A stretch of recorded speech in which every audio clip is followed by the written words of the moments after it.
This is Ate Do, Dumondon in Hong Kong. Bibili daw ako ng burger at saka chicken, sabi ni Miss Ling sa Jollibee, his favorite. Ang daming mga tao kumakain. Ang init dito sa Hong Kong, sobra. Iba yung init talaga. Dry siya na hindi mo maintindihan. Kasi malapit kami sa dagat. Bundok. Yan, oh. Nagpapahinga muna ako dito kasi mainit. Natutulog si Miss Celine kaya okay lang. Basta dala ko yung pagkain namin mamaya. No, kinakain ko lang yung chips. Kasi pagdating ko sa bahay, na siya, matigas na. Yeah, ang si Kuya, katabi ko si Kuya. Ang daming Koreano bibili ng Jollibee.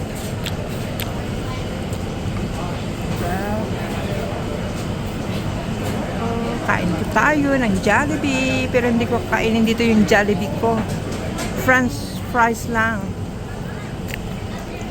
Habang mainit siya, kainin ko muna. Kasi hindi naman mahilig si Miss Celine. Gusto niya chicken. Yan o. Chicken at saka spaghetti, pero hindi ako bumili ng spaghetti ngayon kasi nagsawa na kami sa pasta. There. Kain po tayo ng Jollibee dito sa Hong Kong, sa Central. Yan yung Worldwide House.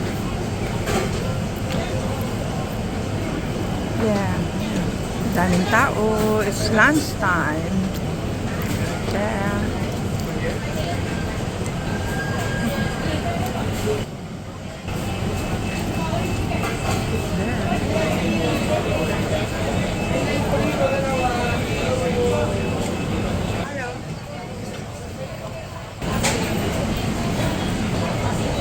Shout out ang ating Kalinga partners, Kuya Bal Santos Matubang, Ate Edna Vlogs, Kalinga Prab,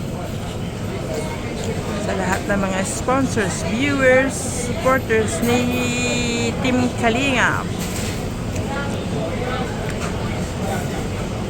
Nagkalap shout out. Yeah, thank you mga solid supporters. There, Ate Do is here. At least dito, pagbaba mo, marami ng kainan. Hindi kagaya sa atin. Punta ka ng bayan, walang pamasahe, ang karamihan, kaya hindi na sila nagpupunta ng bayan. Dito sa Hong Kong, paglabas mo ng bahay, nandyan na lahat.